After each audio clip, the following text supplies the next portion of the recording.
Kiss-kiss. Natapos nag-kiss-kiss, bawal magpanit kasi maliliit na nga, panitan pa. Na, wala na mabilin. Aw, meron man konti. Kiss-kiss pa more. Ito, kiss-kiss lang kasi mahal kasi dito. So, pag kiss-kissan siya, ayan ganyan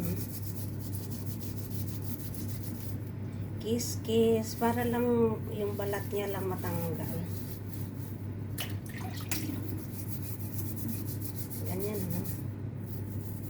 kiss-kiss lang siya.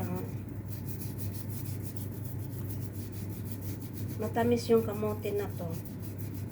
Pero okay lang kung tabang. Kasi nga, kung matamis, mataas yung sugar.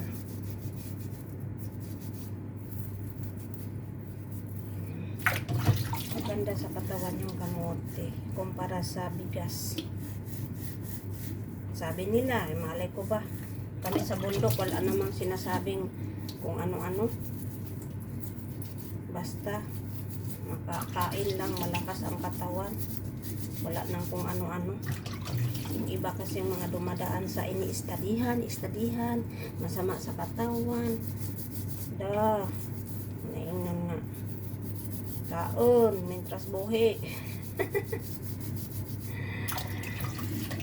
O kisaw-saw na dire kasi sayang yung tubig ba.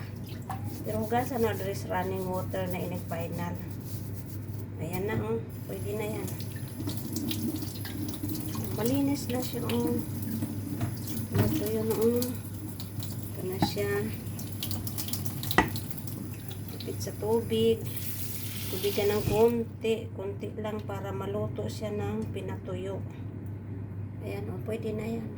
Hanggang maano ba, yung patuyuin siya pagkaluto. Dili mag-swimming, sayang tubig. Ay, kinabuhi. Kinabuhi. Hugasan ko kasi minsan.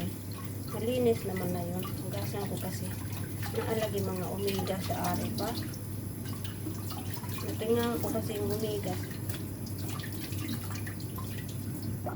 Hindi maubos-ubos yung omegas. Una punasan, matutuyo din yan mamaya.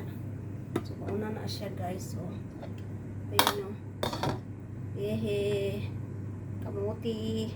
Wala kong panit-panit, kiss-kiss ra. Kay gagmay na nga, panitan pa. Masa mo to, gagamatito